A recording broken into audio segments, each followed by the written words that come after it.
My name is Annette Hunter. You're very welcome. On this channel, I talk about how our early experiences shape how we feel about ourselves, and I draw on both my professional background and on my personal experiences. If you're new here, I want to explain something that I talk about a lot on this channel, and it's called the 6 bad messages. What are they? Well, from my own experience, I realise that a toxic childhood teaches us damaged core beliefs about ourselves. So, how did I come up with these damaged core beliefs, or what I call the 6 bad messages? One day I made myself write down what I really thought about myself. And I was very shocked by what I wrote. This is what I wrote to describe how I felt about myself. I wrote, I am not enough. I am responsible for others. I must not trust my feelings and my instincts. I am bad and I am wrong. I am alone. Nobody loves me. And lastly, number 6, I must be perfect or nobody will love me. I call these damaged beliefs the 6 bad messages. I have a playlist on this topic and it'll help explain it to you in greater detail. And I've lots of real life examples because I think that helps bring it into reality.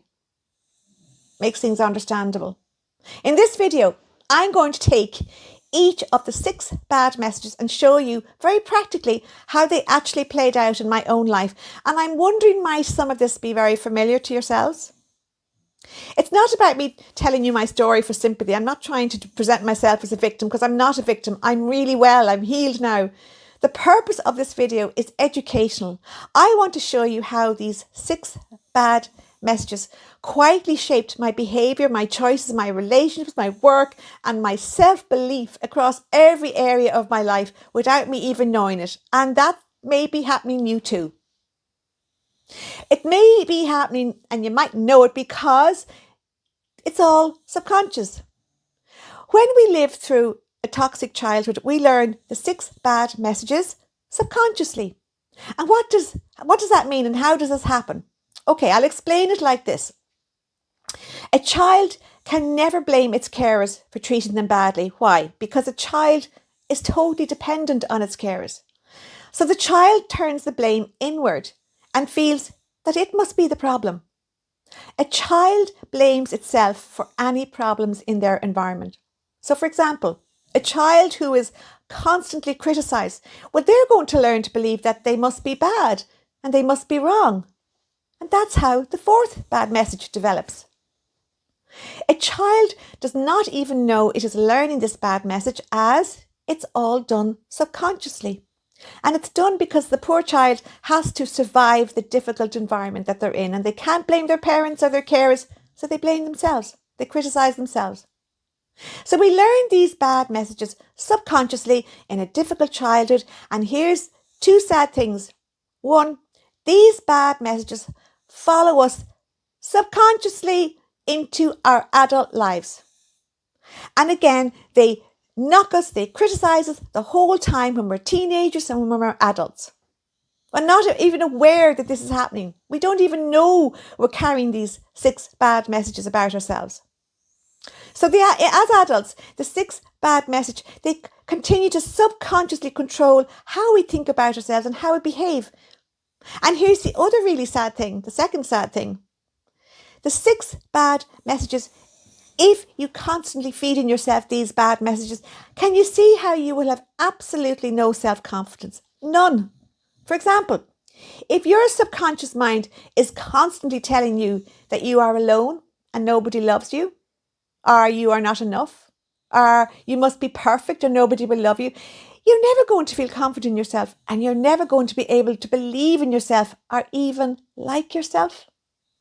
So having these 6 bad messages constantly telling you how faulty you are, that's a really hard way to go through life.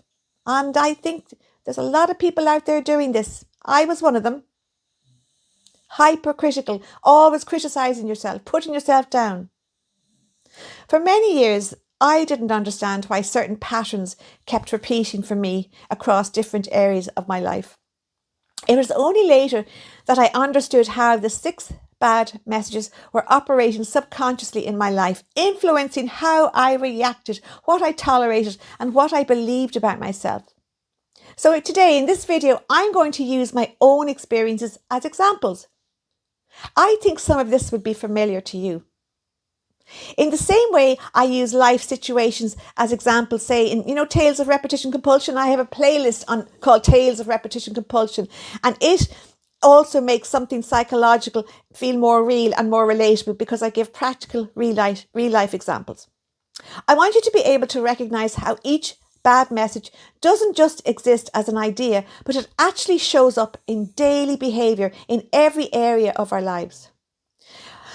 For each bad message, I'll explain how it affected me in real life, the kinds of behaviours and patterns it created, and most importantly, how I learned to what I call nip and flip, how I learned to stop this happening.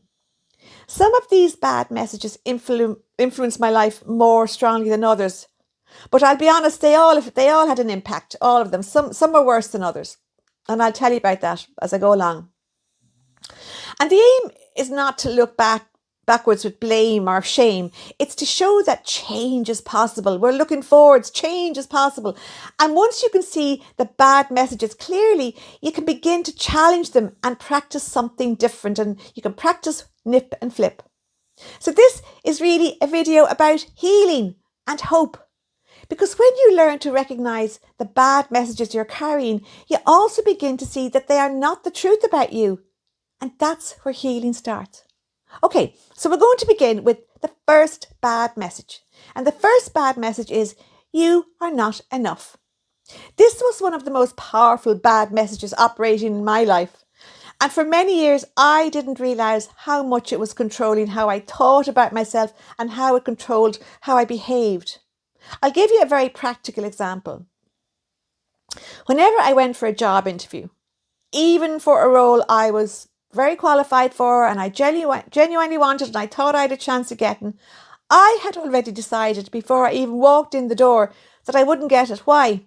Not because of evidence, but because deep down I believed I wasn't enough.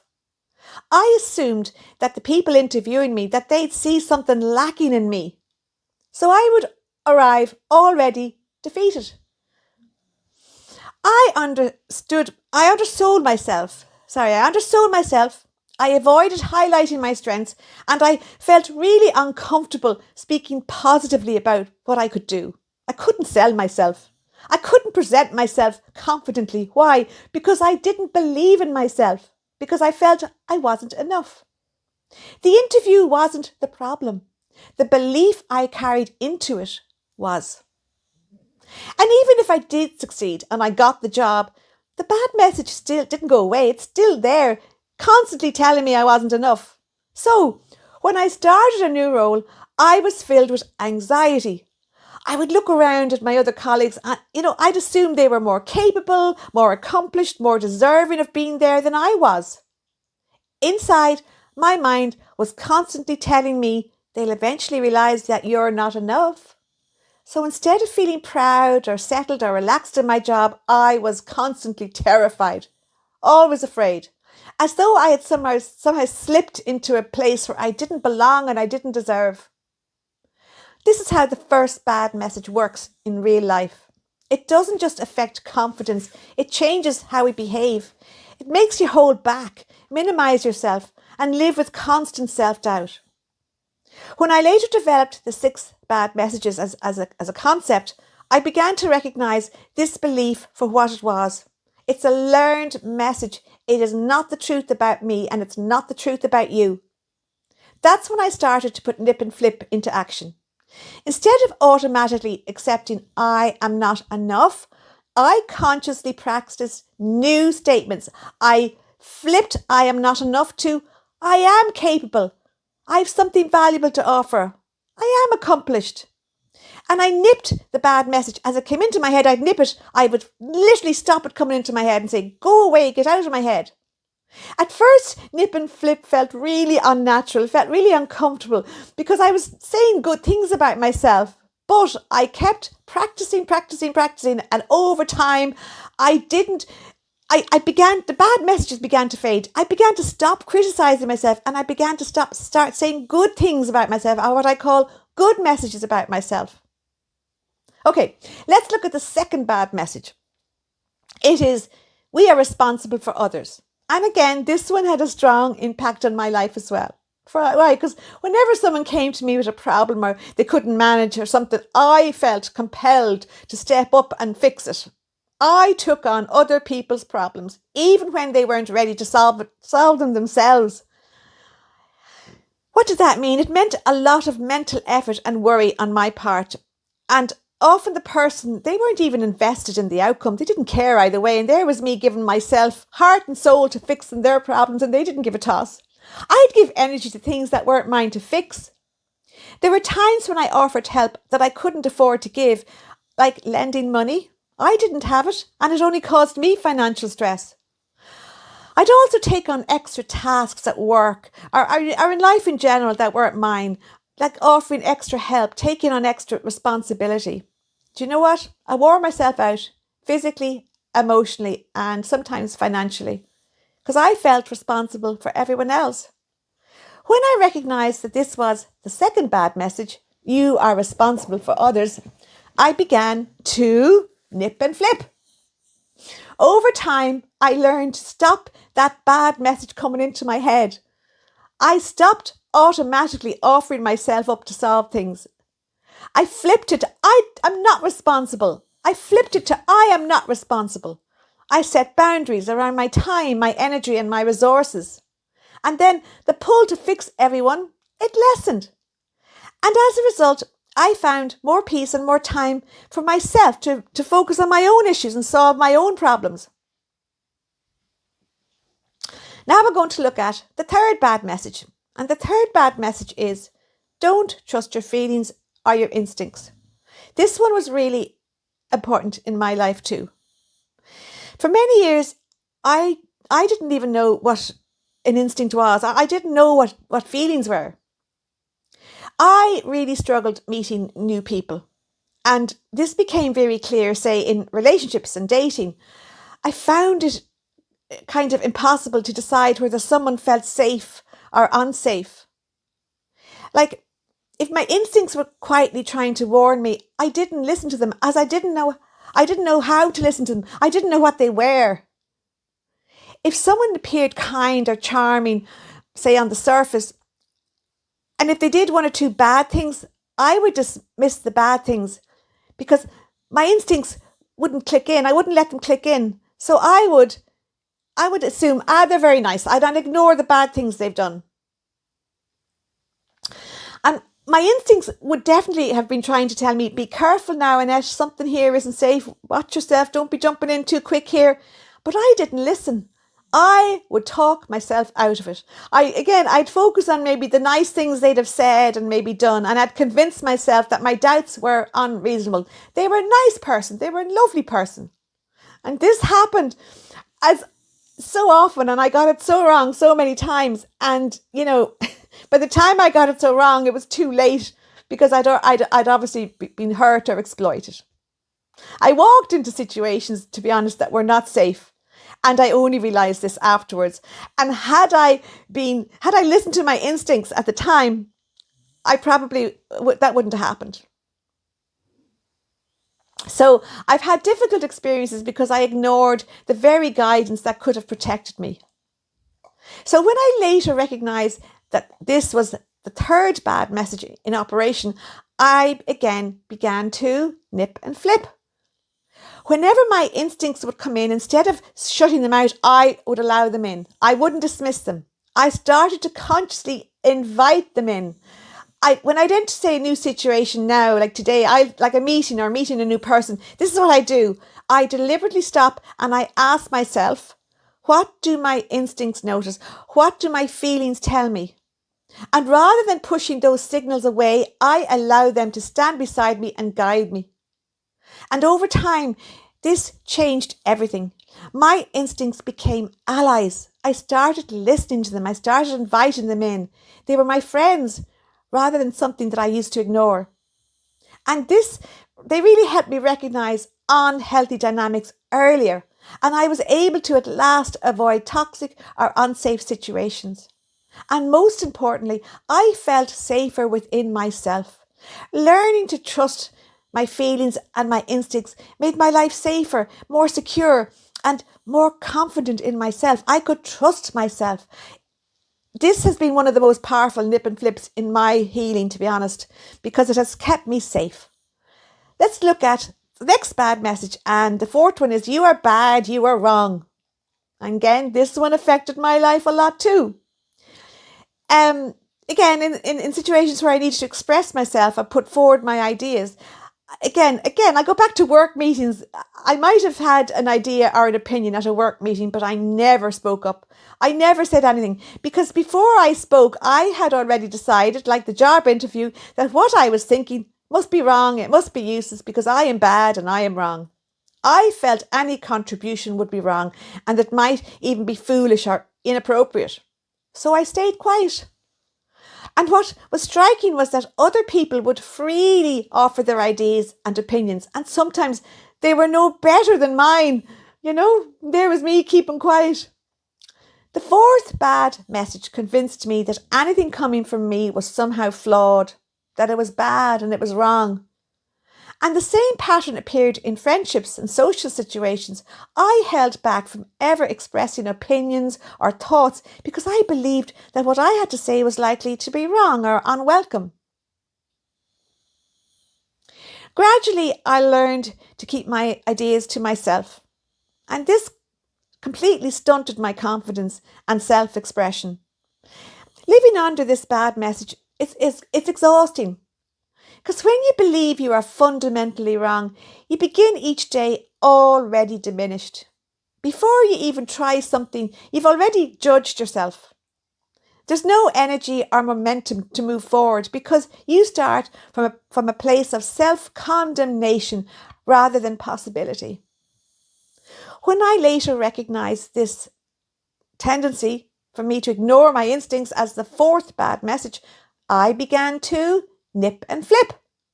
Instead of assuming I was wrong, I practiced allowing my voice to exist alongside others. I reminded myself that having an idea does not make it bad. It simply makes it a contribution. So I began speaking up for myself in small ways at first, learning that disagreement or difference does not mean failure or rejection. Over time, my confidence grew. And I was really delighted with myself because I no longer assumed that my thoughts were automatically bad or wrong. And I gave myself permission to participate in friendships, in work. I moved from silencing myself to allowing myself to be heard. And that transformation experience both in work and relationships, it was wonderful. It was fantastic. Let's take the fifth bad message. You are alone. Nobody loves you. This message, again, had a profound impact on how I moved through life. Deep down, I carried a belief that I was alone and that I would never truly have love in my life or someone to share my life with. And the other bad messages that we've just gone through, that you are not enough, you are bad, you are wrong, they all reinforce this belief that you are alone and nobody loves you. So I never even questioned feeling that I was alone and nobody loved me. I felt alone. I also believed that asking for help would make me a burden. I felt I had nobody. I worried that I would annoy people or inconvenience them if I asked for help. So when I was struggling, I kept everything to myself. And the difficult part is that there were people in my life who genuinely cared about me, but I couldn't feel that. I couldn't see that. I had myself convinced that I was alone and nobody loved me. The fifth bad message filtered my perception. Instead of me seeing support, I saw myself as a burden to everyone. And so I never asked for help and I felt I needed to cope alone. I get sad when I think of times when I went through really, really tough situations, and I told nobody. I told nobody what was going on. And when I look back, I think many of those difficulties might have been eased or even prevented if I had allowed myself to reach out. But when you believe you're alone and unlovable, asking for help and support, you can't do it. It's impossible. This message also deeply affected how I approached personal relationships. Why? Because I assumed that nobody would want to share their life with me, that nobody would truly choose me as a partner, or they'd want me as a life companion. And because of that belief, I entered relationships already expecting rejection and failure. I assumed I would eventually be left. They'd dump me because I believed I was destined to be alone and I was unlovable. And as a result, I approached relationships cautiously and from a place of insecurity, which made genuine, confident connection very difficult. When I later recognized that this was the fifth bad message in action, I began to nip and flip. I started practicing something very simple but very difficult at first. I started asking for help when I needed it. It was really hard doing that, but slowly, I learned that reaching out did not push people away. It allowed people to connect and get to know me. And when I did ask, most people responded with kindness and support, which was lovely. And over time, I experienced something that challenged the old belief completely. I was not alone and people did care. That was how I nipped and flipped. I realized I was not alone and people did care. I began to then approach relationships differently, allowing the possibility that I could be valued, I could be chosen, and I could be loved. Learning to ask for help and to allow closeness became acts of healing. Instead of carrying everything by myself, I allowed others to stand beside me and to get to know me. And that changed not only my circumstances, but how I felt about my place in this world.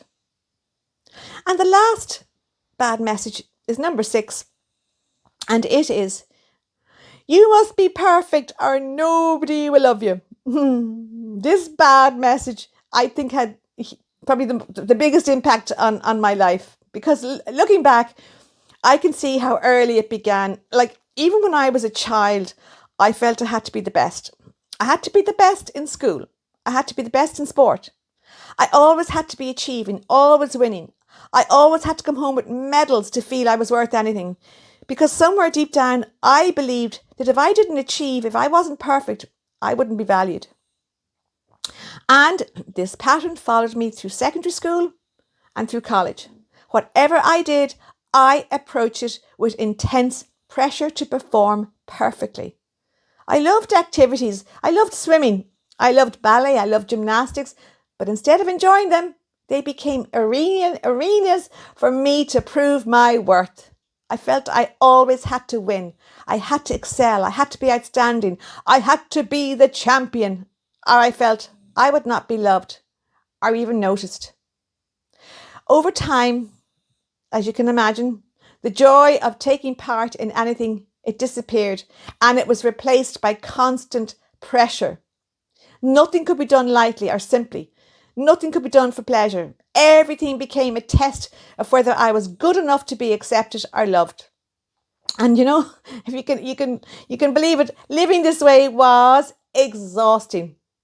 And the drive for perfection, it never allowed me to rest. No achievements that I got ever fully felt finished or satisfying. I always felt I should do more. And I kept putting the standard higher and higher. And this relentless pressure combined with all my, bad messages going on, I eventually burnt out. I kind of got sick in my 40s. I'm okay now, but I went through a bad patch. I got sick. I was worn out. I was tired of trying to be perfect. I couldn't be perfect. So I started to nip and flip. When I realised that I was trying to live under the 6th bad message, I started to nip and flip and I lowered the bar. I remember saying one day, Annette, 3 words to myself. I said, Annette, lower the bar. And I kept that in my mind, lower the bar. So if I participate in something, I don't have to win it. I don't have to be the best. I don't have to be the champion.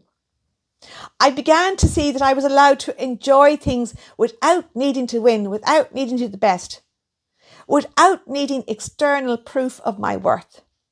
Slowly, I learned that taking part alone is winning, that taking part alone is enjoyment, that taking part is enough. I didn't have to win anymore. I didn't need any more medals. I could take part for the experience itself, and perfection was not necessary. And I breathed such a sigh of relief when I allowed myself to lower the bar. And in all, something important became clear. Love and acceptance were never dependent on perfection. Letting go of perfection allowed space for peace, enjoyment, relaxation, and a much kinder relationship with myself. So, if you look at how the 6 bad messages controlled how I thought about myself and how I behaved, can you see I had no self-confidence and how my life was so difficult and unfulfilled? Can you see how it all began to change for the better when I started to nip and flip? And this is where I ask you, gently, carefully, if you look at your own life, might you be feeding yourself these 6 bad messages? Take them one at a time and ask yourself honestly, are these bad messages controlling what you think about yourself? Because if you start to ask yourself this question, when you start to challenge these 6 bad messages, you move from your subconscious mind to your conscious mind, and you take back control, because we can control what is in our conscious minds. Wouldn't it be great if your life was no longer dictated by a series of subconscious bad messages that only served to destroy your self-confidence and hold you back in every area of your life?